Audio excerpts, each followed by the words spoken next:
Welcome to another edition of the Verde Valley Experience. I'm your host, Jennifer Cohen. Oh boy, do we have a fun lineup of guests for you today. This is going to be a lot of fun, so I'm glad that you're with us. Our first guests are Kate Hawks, who is the Artistic Director of the Red Earth Theater. She's brought along Jennifer Epperson. Red Earth Theater provides a stage to inspire and nurture many voices through live performance and encourages dialogue by exploring the human condition in our diverse community. That is a big mission statement, and they fulfill it hands down. Well, Kate and Jennifer are here to talk about an upcoming event. It's called the Pink Nectar Cafe, which was created from the writings of local author and activist James Bishop. Now, it also includes this wonderful art that Jennifer's going to talk about, so that's going to be really, really neat. And after that, we will have the pleasure of having James Bishop himself in the studio. What a fascinating man. 20-plus year resident of Greater Sedona. James is an author, a freelance writer and editor, a creative writing instructor, and he's also committed to grassroots organizing, arts advocacy, and environmental sanity. Now, that's got to be an interesting conversation right there. So I'm really looking forward to talking with James. From the Arizona Natural History Association, Education and Interpretation Coordinator Tori Marshall has brought along Assistant Retail Manager Sam Carlson. They'll be with us on the show today. Arizona Natural History Association is dedicated to encouraging the informative and sensitive use of public lands and resources here in the Southwest. This is very interesting. If you haven't heard of them, or maybe you have, you still should stay tuned because Tori and Sam are going to have lots of great info to share that you might not know, because I didn't. This is all new to me. This is very cool. And sticking with that theme, we'll then have Forest Service Public Affairs Officer Brady Smith, and he's here to tell us how the forest belongs to everyone. However, there are some firm guidelines that we must all follow out of respect for everyone who owns the forest, human and animal. So very important to get along. Now, Officer Smith will be in the studio to discuss CNF dispersed camping in our national forest, because it's camping time, you know? It's really cool. He's going to tell us all the things we need to know about that. Then we'll go on location to Second Chance Center for Animals up in Flagstaff, and we'll have a chat with Executive Director Kevin Hertel. The Second Chance Center for Animals is dedicated to finding animals their forever homes. Now, Second Chance Center for Animals rescues from the rescues, which is really, really different, thus giving the dogs and cats a second chance at happiness. So it's a really, really wonderful place, and we got to go there and have a great look. So you'll want to be checking them out. Their 9th annual Pets in the Pines adoption event is going to happen June 27th, so look them up. We will close out our show today with Larry Rosenberg. He's a performer, a musician, a motivational speaker, and an all-around good guy. Larry has used entertaining and singing as a path to strengthen his own health and happiness, and now he's guiding and supporting others to achieve their life's potential. Now, at 70-plus years of age, you'll look at this guy and go, what? There's no way. He looks so awesome. You'll see. Larry is the embodiment of health and inspiration. Stick around. You're going to get a sampling of his own special brand of inspiring entertainment. So like I said, really fun show today. We're going to go ahead and get started. Our first guests today are Kate Hawks and Jennifer Epperson. Thank you, ladies, for joining us today. Thank you. It's really fun. And this Pink Nectar Cafe sounds amazing, Kate. Now, there's so much involved. There's the theater aspect. There's the art aspect. And then we'll have Jim to talk about the writing aspect. Where should we start? Let's start with the theater aspect, Kate. How does Red Earth Theater come into play with this? I've known and played with Jim for a long time, and he is a board member of Red Earth Theater, and I knew that he'd had his writing done in many different forms. But one day we were chatting, and I said, have you ever had any of your stuff done as a play? Jim said, oh, no. And I said, do you want to? And as I said that, I thought, I've just said we're going to turn your stuff into a play. So we have. It's been fabulous. So what we've done at Red Earth, Dev Ross, who's a writer and director and teacher in this town, Dev and I took 5 of them. We worked with Jim to select which ones, turn them into very short plays. And then in that process, we decided we'd like to do it up in the canyon because Jim's friends were doing it up at Indian Gardens Park, also known as Bacon Rind Park for the old-timers. Outdoors, but with pavilions, so you're undercover. And then I'm chatting to Jennifer, and she's mentioning that she's thinking of doing art up there, so we went, okay, let's do them both together. And then we thought, well, if we're outdoors, we've got to have wine, so Arizona Stronghold Vineyard said they would supply the wine. And then the music for this show is Native American flute. Wow. So it's all going to happen over 3 days. based around these plays. We have an ensemble of 10 performers. We have 2 playwrights, 2 directors. John Reynolds and I are directing them. And Martha Edwards is choreographing the movement. All right. And we're right into it right now. Wow, I bet you are, because that's coming up really soon. That's Yes. June 26th and 28th. 26, 27, 28. Excuse me, I skipped one. 26th, 27th, 28th. And that's all happening up at the Indian Gardens Park, which is across the street from the Indian Gardens Cafe. Which can be kind of confusing if you haven't been there. Bacon Rind Park, which is a very funny name, is across the street on the right side if you're heading north. Beautiful park, wonderful location to do theater and music and art in. This is really kind of amazing. This was no simple task, coordinating all this and stuff. we still, and if anyone is interested in helping, we'd love to have some people help us when we load in. We have to take all the platforms, all the lights, everything has to be taken up the canyon, loaded into the space. The platforms have to be put up on legs and everything made even, and then all the lights have to be put up and all the cables. So if anyone would like to be part of this great event, just get hold of Red Earth Theater. Just go to our website and let me know that you're up for schlepping stuff. Please help. Right, so June 26th, 27th, and 28th, performances of the Pink Nectar Cafe, short stories by James Bishop on stage at the Indians Gardens in Oak Creek Canyon. This is going to be really cool. Yeah, it is. That is really cool. Now let's talk about the art aspect. Jennifer Epperson, you have brought in this gorgeous piece of art that you have created. You said you were inspired by the book, The Pink Nectar Cafe. Yes, I was. And this is actually part of a series of work that I did called the Sedona Icons. And I started this about 2 years ago when I began to do research on the historic buildings in uptown Sedona. Jim Bishop and I both live in uptown. We're neighbors as well as both artists. And so we both have such a love for that neighborhood.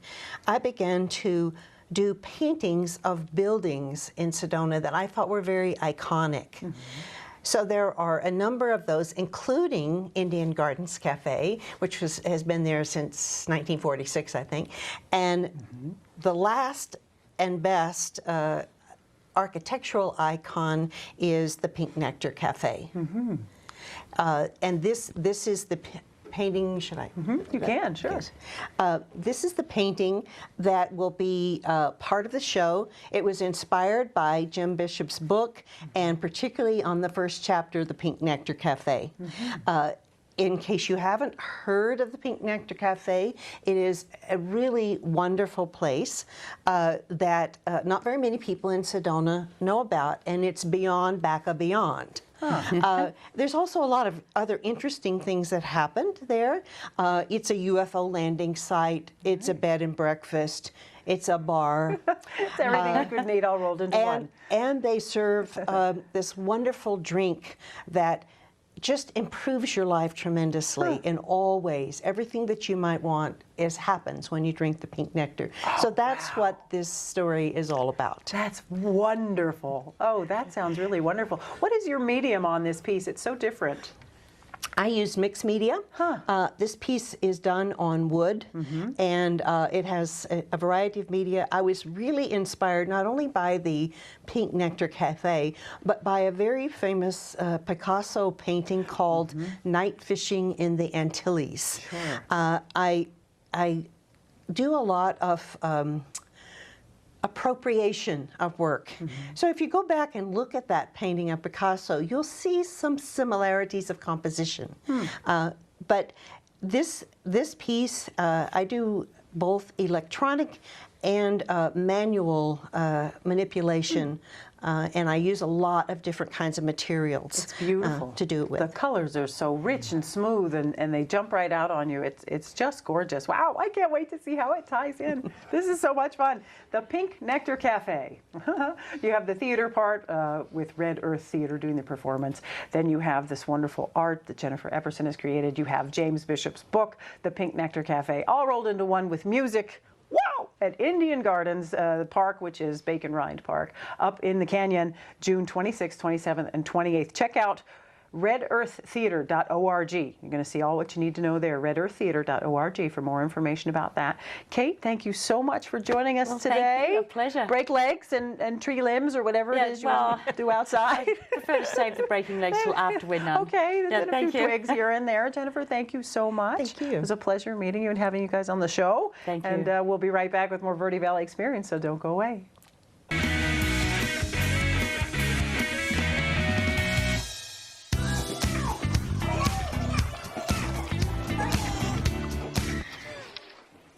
Looks like it's done.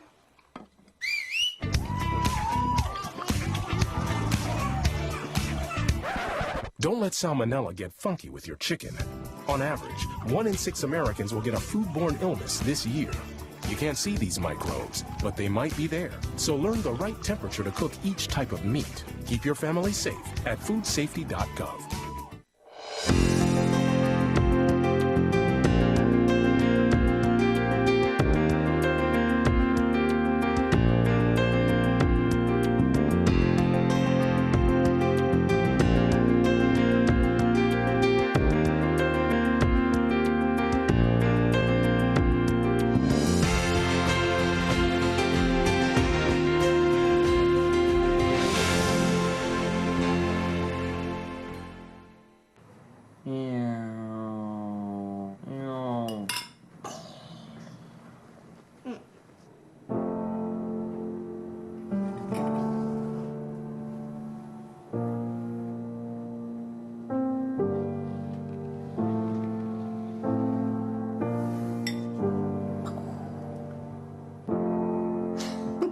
Visit aarp.org/caregiving for information on how to provide even better care for the person who wants to care of you. And welcome back to the Verde Valley Experience. I'm here now with James Bishop, who is author, teacher, so many things. It's so interesting. I love all the interesting people we have around here. Truly one of the most interesting people. James, thank you so much for joining me today. Well, it's a treat to be here. Oh, it's an honor to sit in your presence. You know, Mark Twain once said, "Let miracles be." And the very fact that I'm here today is a miracle, because these ladies that you just had in here, we all came together out of the fog and the mist, and all of a sudden we started working together. And it's been a remarkable experience because everybody's learning from other people. We have pros everywhere. And Sedona is a secret place because hidden away in the canyons, these fantastically talented people, and they came here, so they wanted to do cocktail parties and Westwood, you know, they didn't want to do Hollywood stuff. But boy, you put an art thing together and they come out. And this new theater of ours is starting to remind people that that's why we're all here, you know, is beauty. Yeah. Beauty is it. Definitely. There's nothing. That's all there is beyond everything is beauty. Certainly. And going through the arts and stories and how Edward Abbey, who did a book about him, he fell in love with the landscape and it changed. He never was the same again. He had to have that landscape. Yeah, I bet. Well, it was the same for me. Yeah. I came on a visit and went, oh yeah, I'm living here. That's right. That was it. It didn't matter. I was living here. So I can imagine you felt that way too. You've been in this area now over 20 years? I came out here, buried my mother at sea off the coast of California. I came over here in '85, so I don't know how old that is. That's 30 years now. She said there were owls over here, and I came because of owls.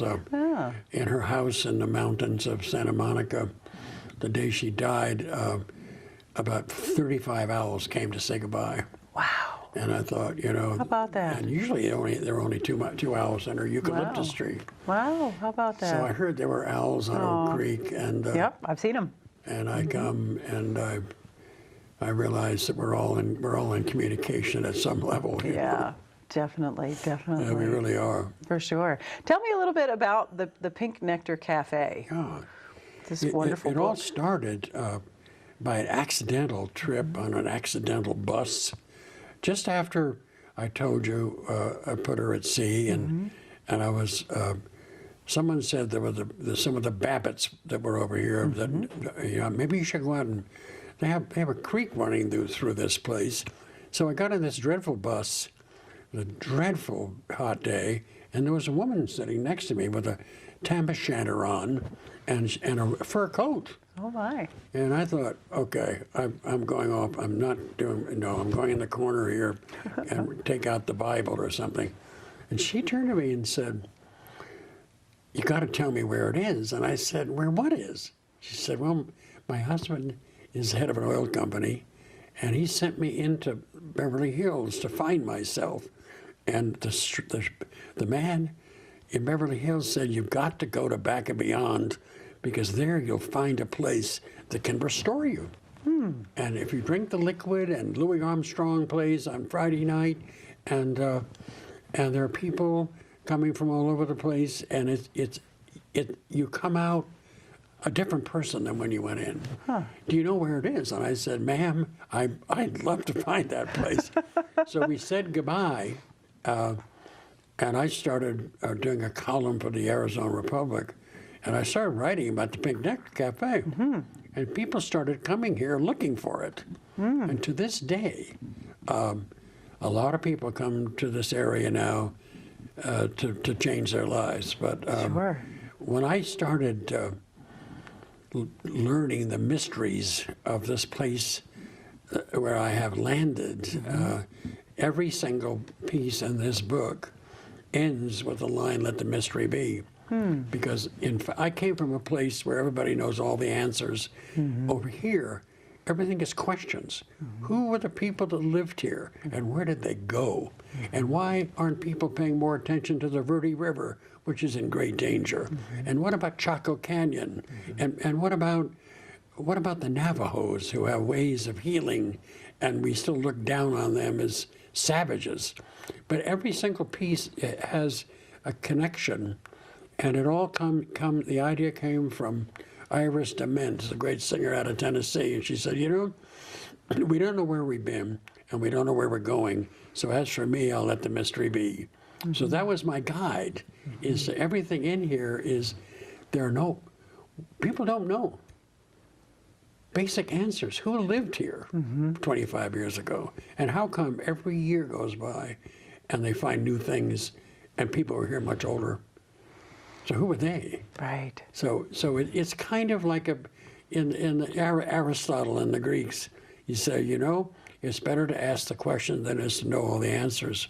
So I spent most of my time here looking for answers. Wow. And finding nothing more but more mysteries. More questions. As life should be. You should never stop. Oh yeah, stop the questioning. more I get to know some of the tribal people, and they trust me, and we sit down and talk, and you hear things that, as an old friend of mine once said, you can't tell them east of Ohio. You just got to, because they'll lock you up. Yeah. But Oh, the mysticism and the real mysticism is very strong here because of all the people that have been here, and their spirits are still here. And so it was basically what got me going was D.H. Lawrence wrote a poem once, and he said, one day he woke up and he saw the proud mountain shine, and something in his soul started to attend.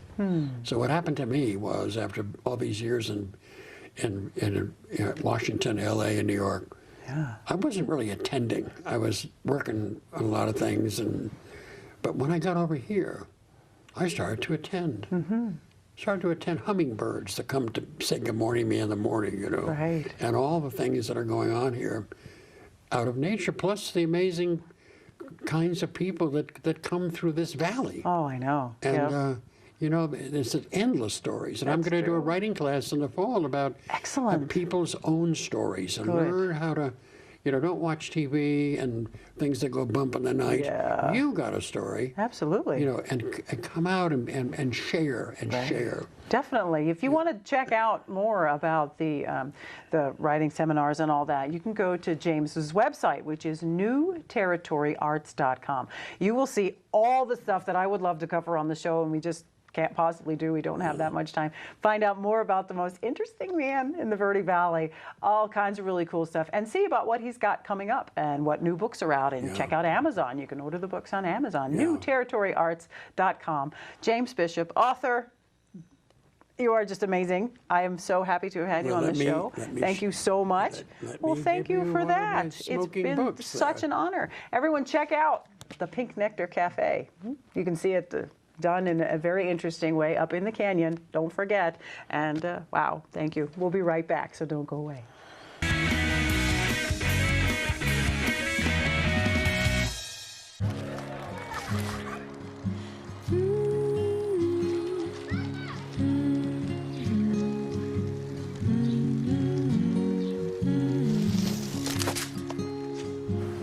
Of all the things you've done with your bike, donating it to Goodwill may be the most incredible of all. Your donations help fund job placement and training for people in your community, which means your stuff can be more powerful than you think. Goodwill. Donate stuff, create jobs. Thanks for coming in for the interview. Oh, yeah, of course. All right, we got your personal references, your resume, high school diploma or equivalent.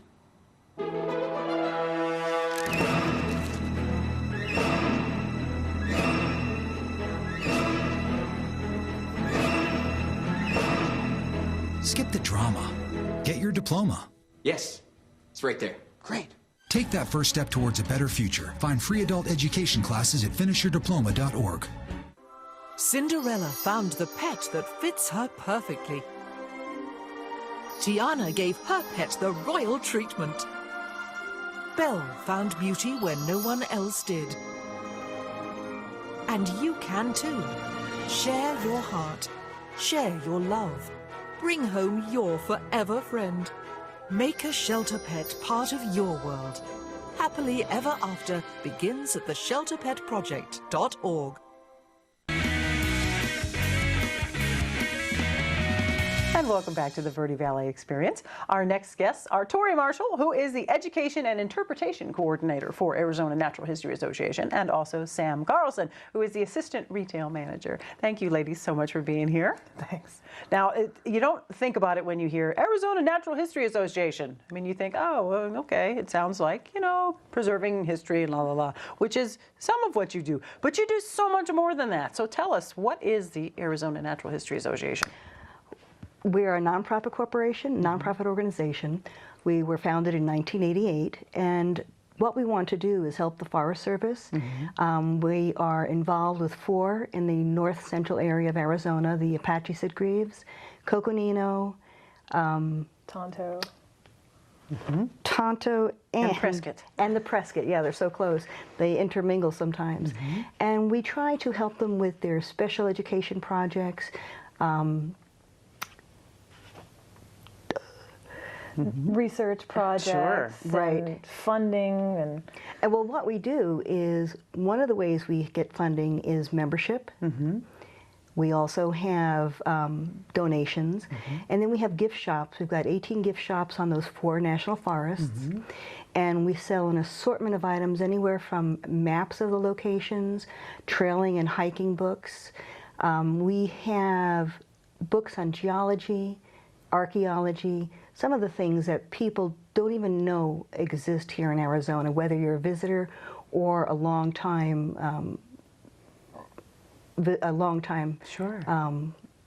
resident. Yeah. Thanks. It's his age factor. Oh, that's okay. Yeah, it's very interesting because you operate gift shops selling interpretive and educational and historical books and other theme-related Arizona things. It's just really, really interesting. You know, you don't think about that when you go to a gift shop in one of these places. You think, oh, it's just. But the fact is that it's run with a mindfulness. It's run with an education and awareness, and the fact that you are providing things that people need, like trail maps and books on things. It's not just, you know, tchotchke shot glasses to remember that you were here. It's we have no shot glasses. We get asked that a lot, though. Oh yeah, you know, people just collect those things. But you know, it's not so much a tchotchke shop as it is informative information, very educational kind of things. It's really interesting, and. Now, you support wildfire prevention through the purchase and assisting with distribution of the Smokey Bear educational items. Absolutely. Because you think of the Forest Service, and they have so much to do. You guys are like the right-hand assistants. Like, here, we'll take care of that for you. We'll help you. We'll promote Smokey Bear. I mean, that's a big thing. We're coming into fire season now. So that is a really huge portion of what you guys are doing. people are always really surprised to find Smokey Bear because they're used to going to national parks. And That's Smokey true. Bear is a Forest Service trademark thing, and people are always really shocked. Oh my God, Smokey Bear stuff, because a lot of national forests don't have shops like ours that we do and as extensive. So people are always really thrilled. We get people that have been coming for years and years just for Smokey Bear stuff. So they're wicked excited to find Smokey Bear in our shops too. So You can tell you're from Maine. She said wicked. true, very Which true. is so cute, which I say too, but everybody always goes, oh, you're from Maine. Do you say cool beans? Yep. Yeah, See, there you absolutely. go. Now, you are the education and interpretation coordinator. What does that mean? Yeah, so on the one side we have, a lot of this retail stuff and the passes and the maps and the books and we sell in all the shops, but we're also really starting to fill in a pretty big gap within the National Forest as far as providing education programs and interpretation, because it's a really important way to connect the visitor with Arizona public lands. People are coming here from all over the world and they're looking for a very different experience, and part of being able to connect them with these public lands in a meaningful way, to leave them with something more than what they came with, is really huge. And also educating kids in the state and all over the Southwest. They're going to be the next ones in charge of the sustainable conservation effort with these lands. So we're really trying to get into more curriculum-based programs, which allows us to not only help out teachers, but reach a lot more kids. It's really difficult nowadays to just go into a school and provide a program if it's not meets these state learning results. It is challenging. So we're helping the teachers out in that aspect. We are also just actually received a commercial outfitter guide permit, which will help us in the future when all this stuff gets ironed out, to also provide more intense hands-on learning workshops. We're really hoping to do some photography programs and art programs all over the forest. It will also allow us to do some more intensive wilderness survival classes and first aid classes. We'd really like some of these programs to be the reason people are traveling here, which could be huge for this area. It's got so much to offer for that. Oh, hey, I'd go to those for sure. I want to do wilderness survival camp. That would be awesome. Absolutely. So it's everything. It's everything from the Junior Ranger program, which is an amazing program. Yep, and we're just now starting to really revamp that program. We just received a grant to entirely renovate the entire program, which is really exciting because we have an opportunity to really build a new program from the ground up and have the funding to really do it well and do it right. That's really, really awesome. Yeah. That's great. And that ties in a little bit with the retail aspect, because there are certain Junior Ranger items you have to have, which I know, Sam, you guys always have in stock at your 18 different locations. Absolutely. We have anything for the kids. We've got some water bottles, we've got hats, we've got a little bit of everything for kids. We've got those great little scopes so they can see and do all sorts of things. Great. Yeah. A couple of things that are nice about the shop is because we are nonprofit and because part of our proceeds goes to the National Forest, we don't charge tax. So whether you are local to the Sedona area or local to the state, come up, take a look. We get a lot of things made by local artisans and authors. We try to support those who have interest in Arizona and the history of it. We have so many different items. And again, we've got books on geology, archaeology. We've got T-shirts with petroglyphs and pictographs. Yeah, that one always stumps me too. And it's on a couple of the local areas. We've got V-Bar-V, we've got Palaki, so many different things that people who live here don't even know about. Right, right. Now, you've got 13 different gift shops in the U.S. Forest Service Ranger stations. Throw a couple of locations at us real quick. So what are the Tonto closest Basin, ones? Blue Mesa, Apache Sitgreaves. We've got, let's see. So where would I have seen you, I'm sure? Well, the Coconino National Forest, if you get off I-17, exit 298, take 179 north, we have our main store at the Red Rock Ranger District's Visitor Center. So when you come in and you see the big Smokey Bear in the front of the center, That's right. Step on in, take a look at the displays, take a look at our shop. We've got so many different neat things there. Well, that's great. And really close. That's Absolutely. really close. See, and that's again, great. people from Phoenix don't even know it's there. Right, that's true. Well, I've seen the sign, the High Smoky Bear, as you drive by, but you don't know what's in there. So that's really great. We're in there. You are awesome. So you've got to stop by. You've got to see Sam and Tori over there at the ranger station. This is an awesome thing, the Arizona Natural History Association. Thank you guys for the work that you're doing with it. Tori, thank you for your incredibly long title and all the stuff you do associated with that. And Sam, all the delicious, yummy things you have in the shop. I'm sure that keeps you super, super busy as a retail manager. So thank you guys very much for your hands-on approach. And I'm so excited to hear what else you've got coming up. And the Wicked Survival Weekend in the forest. I can't wait. Sign me up. I want to be the first one to go to that. So if you have any more interest, you want to go to the website. It's aznaturalhistory.org. aznaturalhistory.org. Beautiful website. Everything you need to know. Go ahead and check it out. And stick around because we've got lots more Verde Valley experience for you coming right up.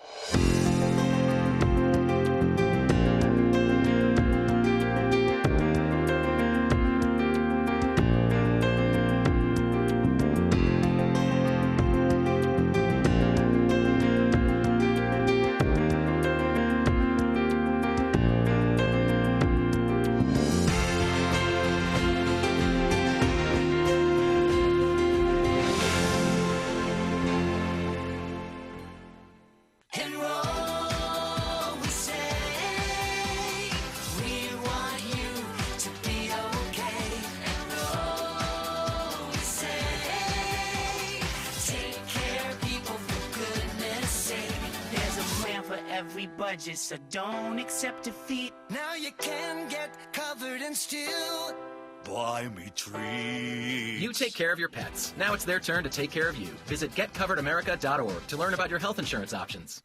How can I help my daughter with her reading? Searching for help with Dachshund Reading. No. Let me try. Sarah's bright, but when she's reading, she has trouble sounding out words. Playing world music. What? I give up. Wait, I was trying to show you how Sarah feels every day. Frustrating, isn't it? Redirecting to understood.org. Join parents and experts at understood.org, a free online resource about learning and attention issues to help your child thrive. And welcome back to the Verde Valley Experience. I am now here with Brady Smith, who is the Public Affairs Officer for the Forest Service, Coconino National Forest, and he's here to talk about dispersed camping, which is such an interesting name, dispersed camping. What exactly is dispersed camping? Well, you have two different types of camping, really. You have dispersed camping, which is pretty much what the majority of people do, which is go out and just throw a tent up. And then you have developed camping, which is places like Oak Creek Canyon, where you have concessionaires running a developed campsite where they have spots and you pay a fee to go in and camp at those spots. So dispersed is pretty much going wherever you want. Going wherever you want. Yeah. Wow, that's fascinating. I'm sure that there's a lot of regulations associated with that, though. There are some rules that apply, to everybody when they have dispersed camping. Probably the biggest one that we try to push always is what you pack in, you should pack out. We don't have garbage services. There are no garbage trucks that magically appear in the forest and pick up people's garbage. So if you bring it in, you need to remove it. And if you put it in a bag, you need to take it with you and not leave it on the side somewhere. Truly. I've noticed these wonderful little baggies all along the trail. It's like, well, that's a nice thought, but that really doesn't count if you just bag it and leave it behind. No, and they're somewhat of magnets, honestly, because when one person sees a bag, they think this is the spot. Free for all. Yeah, I bet. But other things that people need to know is you can't use the forest for residential purpose. In other words, you can stay in a 30-day period up to 14 days. Okay. And obviously, we're always pushing the message of putting your campfire out, making sure you bring enough water to do so. Right. A lot of people bring water to wash their hands or to drink or for those purposes, but they forget to bring actually water to put the fire out, and it takes more gallons than you think. That's interesting. Yes, we're heading into wildfire season. Yeah. It's really, really important that your campfire is dead out, and dead out means like Dead out. Dead out is you can put your hand all the way into it and not feel any source of heat. There you go. See, that's right. I want everybody to go out there, stick your hands right in your campfire. If you can't do that, you can't go home. No fires this year. No fires. Wow, you guys must have a lot on your plate. We do. You know, this has been somewhat of a strange season as far as the fire season goes. This time last year, we were in fire restrictions, well, I think mid-April. Yeah. We went into fire restrictions, but the Coconino is not in any fire restrictions yet. And of course, we're seeing rain clouds today and throughout this weekend. So it's really pushed our fire season a lot further down the line than what it typically is. Yeah, and thank goodness for that. But still, no excuse. Stick your hand in there. That's awesome. Now, so as far as the National Forest goes, if we want to go camping, we can just pull over and hike in and go camping. You can camp anywhere, and there is kind of a misunderstanding as far as where you can camp, because we have what's called the travel management rule that was implemented a couple years ago on our national forest, and it's implemented at different stages on all national forests. But basically, it's a network of roads that your motorized vehicles can go on. So in other words, there's no cross-country travel by your motorized vehicle. So a lot of people think, well, you have these what are called camping corridors, and we're trying to get away from that term, and I call them 300-foot corridors. And what that means is your vehicle can be on any open forest road, and it can go off-road, typically up to 30 feet from any road. There are corridors that allow you to go up to 300 feet. And those we kind of term as camping corridors, because those are popular spots for people to pull way off and drop their gear from their truck or vehicle right there. Sure. And so you have some corridors that allow you to go further off-road, but typically most roads it's 30 feet, and that's just your vehicle. It doesn't mean you or your camping gear. You and your camping gear can go wherever. Ah, that's really interesting. Now, if they go to the website, the coconinonationalforest.us, are they able to see those areas where they can go a little farther off? Is there? Sure. We have a dispersed camping guidelines link onto the right side of the page if you go to our homepage that you mentioned. There's also an application that you can download on your phone that works with your GPS, and it shows where you are on what road you're at. Really? And then it shows these 300-foot corridors. Wow. So a lot of people use that. How about that? Yeah, so that's it's a great. Good tool. It's a good tool. Wow, that's a really good tool. Yeah, and if they don't want to use that and they just like the paper map, we do have free paper maps where people can see the forest as a whole. Wow. And see it on a true map. Oh, wow. So you, as the public affairs officer, I know you're talking to me today. Thank you so much for being on the show. Do you go around and do talks other places? Yeah, I mean, anytime people are calling us to do with fire restrictions or conservation education, anything to do with the national forest, and trying to recorrect any misinformation out there. Right. Because that never happens. No, that never happens. Most people think the Coconino National Forest is a national park. Oh. We are not the Park Service. The Park Service is under a different department and agency. So, there are those kind of misunderstandings, which I completely get. Before I worked for the Forest Service, I didn't see any distinction between the Park Service and Forest Service, but there is a big distinction, and the National Forest here, we have probably upwards of over 1.5 million to 3.5 million visitors a year. Wow, so that's a lot. Yeah, it's a gorgeous place, and you're, like I say, coming into camping season. So this is really interesting information. So check out the website. My thing's going to sleep. coconinonationalforest.us. Check it out. All kinds of good information on there, all kinds of charts and graphs and pictures and everything you could possibly want to know, and contact information. There's also a list of some interesting things that you guys have coming up. You're going to have Red Rock Talks, landscape photography techniques. You guys just did that one a little while ago, but you're going to come up to, there's a community cleanup coming up in Flagstaff. There's a Red Rock photo walk coming up. I mean, you're doing things besides just educating people. You're actually creating opportunities for them to get out into the forest. That's right. Most of our volunteer and activities that you're talking about, those are all on our website. If you go to our homepage, On the right side of the page, it has the featured events. And so people can look at any of the events that we have. A lot of those are done by our Red Rock Visitor Center down near Sedona. Sure. But we have things going on all the time, and it just depends on where it's going on. We have 3 districts on our national forest, so it's a large place. Right. You're a very busy man. Well, a little bit. I appreciate you being here. Thank you so Thanks for much. having me. Brady Smith, the Public Affairs Officer for the Forest Service and the Coconino National Forest. So make sure you check out coconinonationalforest.us. Lots of good stuff. Have an excellent summer with your dispersed camping. And remember, stick your hand right in your fire. If you can't do that, you can't go home. And we'll be right back with more of the Verde Valley Experience, so stick around.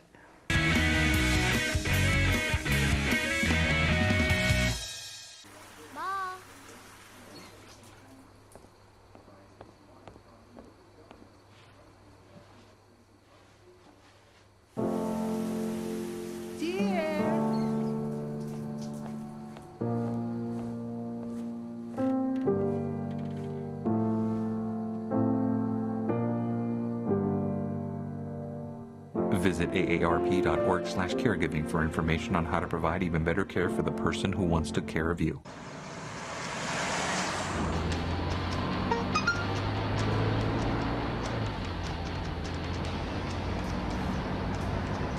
The average text takes your eyes off the road for nearly 5 seconds.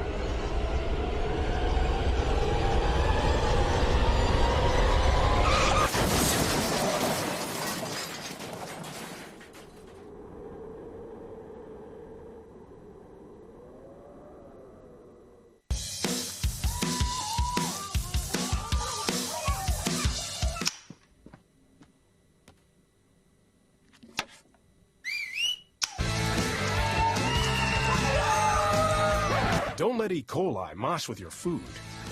An estimated 3,000 Americans die from a foodborne illness each year. You can't see these microbes, but they might be there. So always separate raw meat from vegetables. Keep your family safe at foodsafety.gov.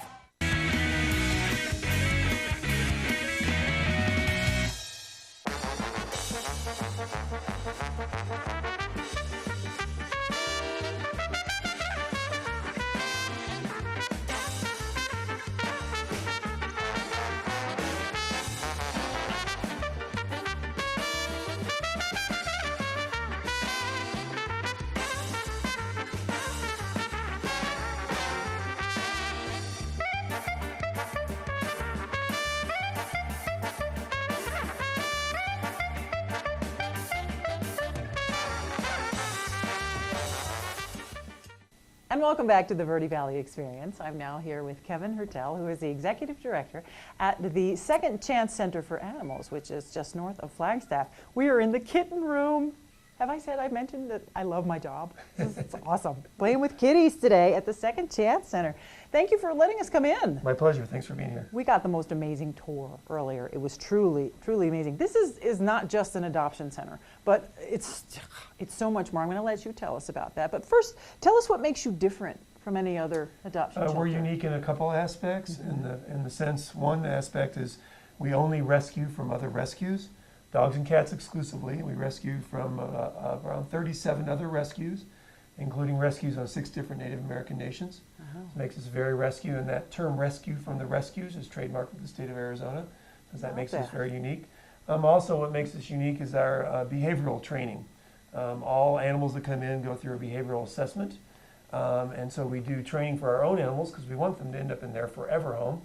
And then we do training for the public. So we have kindergarten, grade school, and high school for the puppies and the dogs. And then there's individualized training. If you need that, you just call and we can set up a consult over the phone with one of our certified behaviorists. We have 2 certified behaviorists, and so those 2 things really make us unique. That is. And we never euthanize for space or time. When an animal comes here, it does not leave until it's adopted. Right. That's an amazing point. You know, with so many shelters overrun, and it's such a niche that you fill, being that you adopt from other shelters. You know, you only take children other. So that's amazing. So they can move around to different communities, to perhaps where there is a need for kittens when there was an overabundance. And your animal training program is outrageous. And it's not just that you work with the animals that you have. I mean, they go through this amazing behavioral evaluation where you guys find out exactly what their likes and dislikes are, what their strong points are, where they need some work. And then if you come in, you can work with the different animals. You can bring your own animal, which is very cool. It doesn't have to be an animal that was adopted from here. Yeah, and when you adopt an animal here, we want you to bring in your animals from home and then go to our meet and greet room to make sure it's going to be a good fit. These animals have kind of been run through the system already, hence our name Second Chance for the animals. Right. So all of them have come from other rescues already, and who knows what their horrible tale is before that. So we want them to go to their forever home. So all the animals work with every day. We're fortunate we have a 20,000 square foot building and 10 acres, including a 5-acre dog walking area for our animals, not for the public. And so every animal is worked with every single day, so we can know their strengths and their weaknesses and then address those head on. So when they do go to their new home, not only does the new adopter know what they're getting, but we can fill in the gaps in what that animal needs when it goes into their new home, so they stay in their new home. Yeah, you've got an incredible staff. Yeah, we do. And a lot of them, too. Yeah. But you do take volunteers. Absolutely. We have a core group of 20 staff, full and part-time. We have about 125 volunteers, again, a core group of maybe 65, 70. We have events throughout the year. Our biggest event coming up June 27th is Pets in the Pines, and that's coming up this June, next month. And a lot of volunteers coming just for that event. It's such a unique event as it brings in all the other adoption organizations that we work with. In addition, it's a community event. We'll have finger painting for the face painting for the kids and a variety of things to make it more of a community event as well. Yeah, and that's great. Is that your big fundraiser of the year? It never was designed to be a fundraiser. We'll make a little bit of money on it, but it's all hands on deck, so it's an expensive event for us as well. We don't even open the center that day. We'll have staff here taking care of the animals, of course, but it won't be open to the public. It's morphed into more of a community event, but it's really all about the adoptions. We have some other events through the year that help with fundraising, and of course we don't get any governmental funding unless it's an emergency, and so far in our almost 11-year history, we've never had any penny of any government funding of any kind. We don't have city or county contracts. So it's all based on donations and bequests and fees for services, a little thrift store we have here inside, so things like that. So yeah, it's funding is always an issue. That's the nonprofit world. Right, sure. You can check out secondchance.org. You can check out the website. Secondchancecenter.org.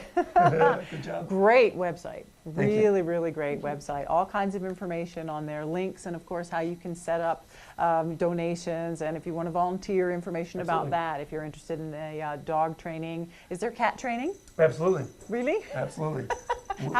Wow. Those of us that have cats know they can be trained. They can be trained. Yes, that is true. And some of them do need help. That is true. And you can provide that help. We provide that. And our cattery section of our building is very unique too. We have an outdoor and an indoor with little kitty doors. Yeah. And the cats choose if they want to go out or in. It's enclosed outside so they can't escape. And they get a lot of socialization. For a lot of cats that come in, they've really been through the ringer, and so they don't get along with other cats. Right. And as we know, cats are the most popular pet in the United States. There's more households with dogs, but there's more cats per household, so there's more cats in the United States. And a lot of the issues with cats are socialization, so we really work on that as well through our behavioral training program. That's amazing. Training cats. Yep, training cats. And socialization, you know, we let out probably 4 or 5 kittens, and they've all scrambled and they're running around, except for this one. You've got the lap cat. He's a little afraid, so we made a little pocket. Now he can feel safe. Just snuggled up there, which is, it's so great that you guys work so well with the animals, you know, specific to their needs rather than just find them a home, find them a home. I mean, you want to make sure they find their forever home, that they're well trained, that the possible owner is well trained. You know? We have a humane education program as well, where our humane educator goes into the schools, or we have camps here at the center. And we really need to start, you know, the youngins out knowing what needs to be done. Spay, neuter, vaccinate, keep your animal indoors. Right. You know, we want to be kind to the wildlife and kind to our animals and not let them outdoors where they can get disease or be attacked by other animals. Absolutely. And then the spay, neuter is so important, and vaccinating to keep the diseases down as well. Right, of course. So all that can be taught at an early age, and we find a lot of the older school folks like myself, the kids come home and the kids know more about these kind of things than the adults do because of this education component. And so it's really educating more than just one generation by educating the kids. Definitely. A lot of education going on here at the Second Chance Center for Animals. Absolutely. And check out Pets in the Pines. June 27th. There is a vaccination. We'll do low-cost vaccinations that day as well. Which is great. I mean, that's because I know as a pet owner, vaccinations are expensive. Yes. But they're super, super important. Yes. So absolutely. Thank you for doing that. Thank you. Really appreciate it. Thank you. Awesome. Kevin Hertel, who is the executive director here at the Second Chance Center for Animals. We are just north of Flagstaff. Give us the address. 11665 North Highway 89. We're 6 miles north of the Flagstaff Mall. There you go. Real easy to get to, real easy to spot. Come check them out. You guys are open from 9 to 5? No, we're open to the public Wednesday through Sunday, 11 a.m. to 6 p.m. 11 a.m. There we go. Wow, a little crooked there, but hey. That's good. Check out secondchancecenter.org for all kinds of information. And don't go away, because we'll be right back.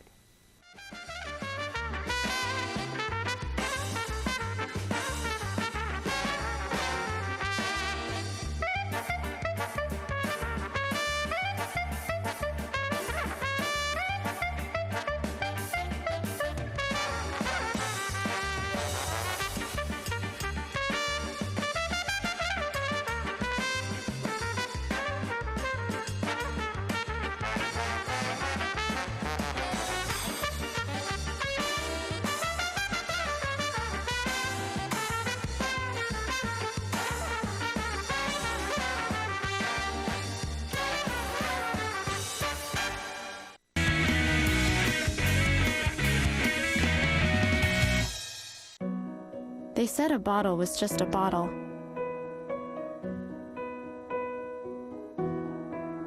That no one would ever notice me.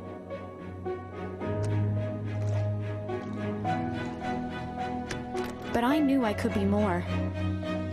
That one day, I would make people smile.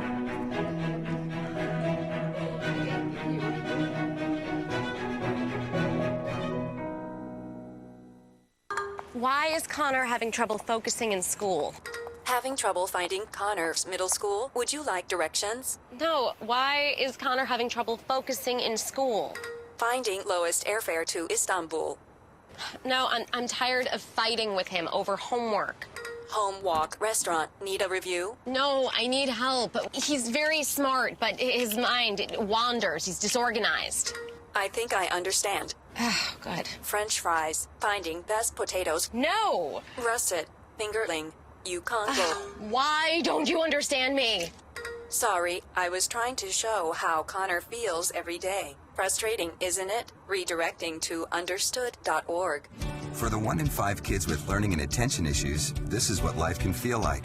Explore understood.org, a free online resource about learning and attention issues, designed to help your child thrive in school and in life. Understood.org, because understanding is everything.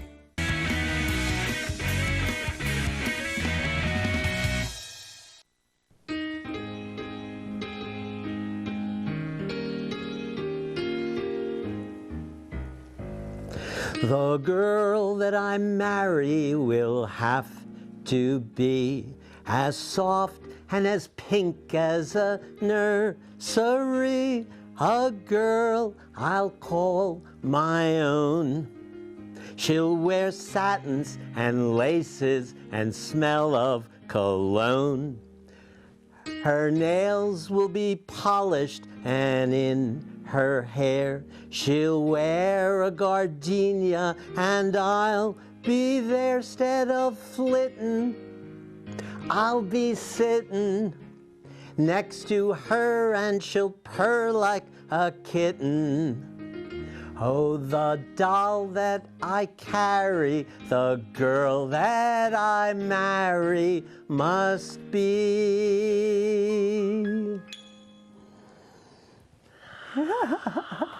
And this is for you. Are Surprise. So sweet. Thank you. Larry Rosenberg, everyone.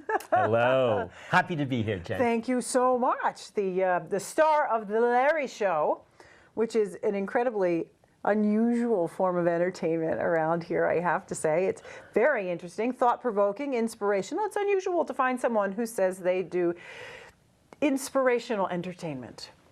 Combining the two. That's great. Yes, Can you describe yes. what that's like? Well, my life has always been joyful, and singing and dancing is part of it, and humor. And then I've also been on the spiritual path, and consciousness raising, and the paradigm shift, making a better world. And so the Larry Show allows me to put the two together, inspirational entertainment. And it's in the form of a one-man show, and the story of my life, the ups and downs, the lies I lived by conforming to society, and then in the last 10 years or so, I'm 72, finding myself, being myself, and creating a good life for me. Right. You don't look 72. Whoa, do I like to? We all like to hear that. You see this guy? It's amazing. So obviously you're doing something right. Yes, You know? I think so. Definitely. I think so. It's finding your passion and following your purpose and being healthy and having friends and living in this Verde Valley, which is so blessed in so many ways. Absolutely. How long have you been doing the Larry Show now? The Larry Show is 1 year. 1 year. I would always sing at my birthday parties. I had a captive audience. Oh. And then I decided, why am I singing once a year? I love to do this. People are responding. They seem to love it. So I'm going to create the Larry Show and share my joy, my love, and I think that's how we make a better world. Absolutely. Yes. Just being joyful in the presence of others, it rubs off. Right. They say you can't help yourself. If someone looks at you and smiles, you can't help but feel better, even if you're having a bad day, just because you have a smiley person in front of you. Yes, it's contagious. It is contagious, a good contagious. Yes. Absolutely. So where do you do your performances? Well, so far I've been doing them in and around Sedona and Cottonwood. I do on the stage a 90-minute show, Growing Up Larry, and then I do a cabaret version for elder care facilities, of which there are many here in Cottonwood. Certainly. And I do what feels good. My career was about making money. Now it's about feeling good and looking in people's eyes and seeing their joy reflected back. Absolutely. Now, where did you get all this enthusiasm for life and this singing joy? And this had to come from somebody. Or Well, my father was away in World War II when I was a young guy, and my mother was a singer and a jitterbug dancer. And she didn't have my father as a partner, so she had me. And that was an early implant. And then I drifted away. You have to make it at school and make it in a career. And I was a professor, so I had a role to maintain. And then it kept leaking out. And singing French songs, singing Japanese songs when I lived in Japan, and singing songs that were like sing-along type songs. And often they were from the repertoire that my mother had taught me, the 1940s, 30s, and 20s. And so I'm retired. I can do anything I want. And I realized the Larry Show and being up there on the stage and sharing important spiritual messages along with songs that's how I want to spend the next several decades of my life. Nice. That's wonderful. And to share that with other people, and especially in the elder care situations, you know, bringing joy to those folks is a wonderful thing. And they can look at you and go, wow, he's my age. I'm getting out of this chair. I'm going to jitterbug around. I mean, you must have some audience participation. Yes, yes. I ask them, I do God Bless America, and so I say, you got to help me here and wave your hands like they're flags. Oh. They love to do it. How fun. And then I do a Russian Jewish song, Tumbalalaika, and I say, now to make this authentically Russian, I need you to stamp your feet. Oh, nice. 1 foot, both feet, as hard as you're able at their age. And they all join in because they want to be part of the action. They want to be part of the entertainment. Right. Yeah. It lifts people's spirits. It opens their heart. And when the heart is open, I can give my message. Don't sweat the small stuff. Right. Be positive. Definitely. If you have joy and love in your life and you share it, your life is worth living. Oh, yeah. And the inner child. Let your inner child out. Yes. Because your inner child never gets older. Exactly. And if you can tap into the energy of your inner child, you are going to stay younger, longer, healthier, longer. Definitely. So that's my message. And nobody stands up and says, I disagree. Well, that would be a riot. That would be something. But then everybody else would say, no, we wait agree a minute, with him. wait a minute, yes. I think people fundamentally want positive messages, where unfortunately our society programs us for a lot of negative stuff. Worrying never helped anybody. No, and so if you're positive, that's a better life. Absolutely, definitely. Well, you are awesome. I can see you are hand in hand with your inner child all the time. All the time. Which is so admirable. I just love it. Should we all experience half of the joy you experience in a minute on our day? I mean, you just exude joy. I'm available to help other people get into their inner child. Well, there you because go. it is getting out of the mind. Yeah. I can't do it. You shouldn't do it. Right. That's not what somebody 70 years old does. No. We're reinventing the world these days. Yeah. And you can be young at 70, young at 80, and expressing yourself with joy and love and passion.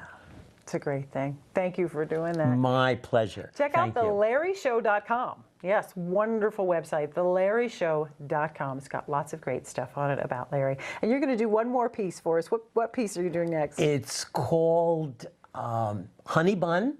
It was my mother's favorite song. It's from South Pacific. And I love that one. When the camera comes back, you'll see how I do it. I know, it's way too much fun. Larry Rosenberg, everyone, check out thelarryshow.com. Really way too much fun. Just standing in the same room with this guy, it's awesome. So you just feel better. What can I say?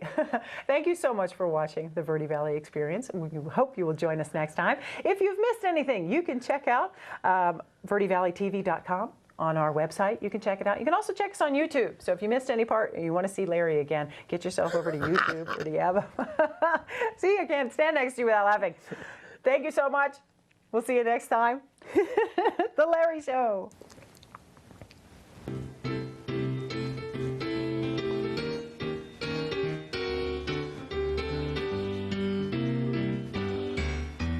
£101 of fun. I'm your little honey bun. Get a load of honey bun tonight. I'm talking about this sweetie pie, only 60 inches high. Every inch is packed with dynamite. My hair is blonde and curly. My curls are hurly-burly. My lips are pips, I call my hips twirly and whirly. I'm your baby, you're my pap. You're my booby, I'm your trap. I am caught and I don't want to run, 'cause I'm having so much fun as honey bun. Believe me, sonny, I'm a cookie who can cook you till you're done. Ain't being funny. Sonny, put your money on me. Honey bun.